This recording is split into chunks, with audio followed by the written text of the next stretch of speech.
Here's another lie you've probably heard a million times before, and that is the follow up. The idea that you have to follow up with your potential buyer. Not true.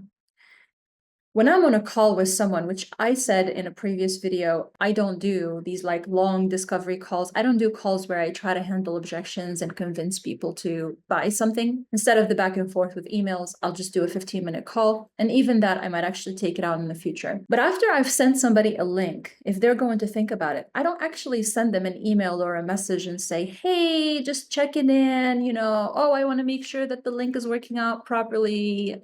Did you have any questions? I don't do any of that stuff. Here's why. Because at some point, while we're having a conversation, I already told them the ball is in your court. Once I send you the link or once I tell you everything you need to know about the program, you can still reach out to me with more questions in the future, but I'm not going to be the one initiating contact with you. I'm not going to be the one reaching out to you and asking you, have you thought about it? What do you want to do? Do you have any questions? I'm trusting that you're going to be responsible for taking things to the next level. And this honestly reminds me a lot of like the dating game and just stereotypical masculine and feminine kind of interactions. Typically, why am I even beating around this fucking thing? Like, it's so, why am I afraid of saying this?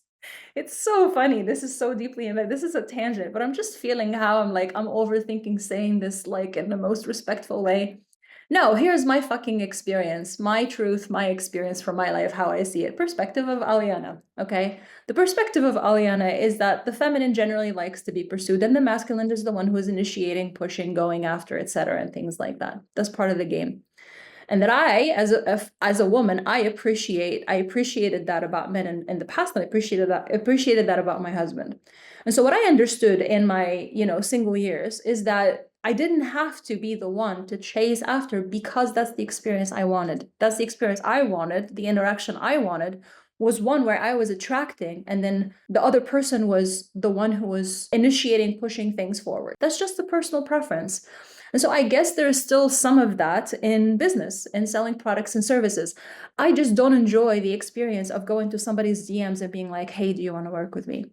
I don't. I'm actually not interested in learning how to stop fearing rejection. I will always fear rejection because it does hurt. And I don't want it to stop hurting because honestly, it just feels like it's dishonoring to me. It dishonors me when I reach out to somebody who doesn't want to work with me and be like, hey, do you want to work with me? And they're like, no, fuck off. And then I'm like, okay, haha, cool, fine. Okay, no problem. I don't want that kind of experience. I don't even want, even in a respectful way, I don't enjoy it. I just don't. There's nothing you're going to tell me that's going to change my mind about this. I just don't like it. What I prefer is to sit here, make my content, and if somebody likes it, they reach out to me and they make the decision to work with me and they move things forward. That's how I like to deal with it. And it works just fine for me. So I wanted to share that experience.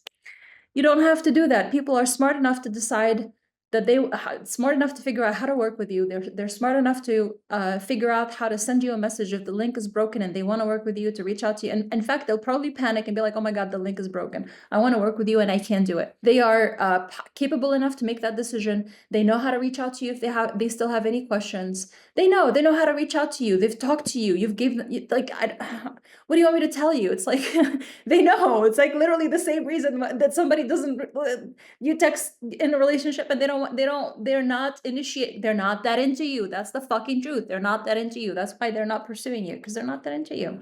They're just not. So what do you want me to tell you? I'm sorry. That's the kind of the painful but harsh truth.